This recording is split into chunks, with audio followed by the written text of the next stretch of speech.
Հավատքի բանկի գրքույկը, Չարլզ Սպերջեն, օր ապրիլի 15։ Արդարների փափագը կատարվում է, Առակաց 10-րդ գլուխ 24-րդ խոսք։ Քանի որ այդ փափագը արդար է, այն ապահով է Աստծո կողմից պարգևելու համար։ Ոչ այդ մարդուն, ոչ էլ ընդհանրապես հասարակությանը բարի չէր լինի, եթե այդպիսի խոստում տրվեր անարդարներին։ Ուրեմն պահենք Տիրոջ պատվիրանները, և նա արդարացիորեն կկատարի մեր փափագները։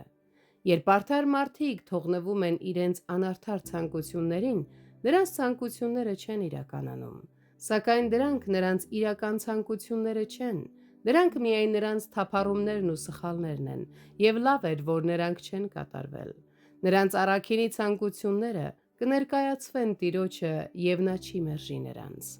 Միգուցե Տերը ժամանակավորապես է մերժում մեր խնդրանքները։ Թող այսօրվա խոստումը մեզ ոգեշնչի կրկին խնդրել, կամ գուցե նա ընդմիշտ է մերժել դրանք։ Ուրեմն մենք շնորհակալ կլինենք նրան, քանի որ մենք միշտ ցանկացել ենք, որ նա մերժի մեր խնդրանքները,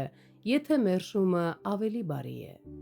Որոշ բաների համար մենք աղոթում ենք մեծ համարձակությամբ։ Մեր գլխավոր փափագներն են սրբությունը, օգտակարությունը, Քրիստոսին նման լինելը և երկնքի համար պատրաստված լինելը։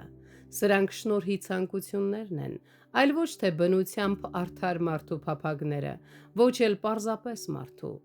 Աստված մեզ չի սահմանափակի այս բաներում, այլ կկատարի առավել քան շռայլությամբ։ Ցնծա Տիրոջով, և նա կտա քեզ քո սրտի արդար փափագները։ Այսօր ով հոգի մեծապես խնդրիր։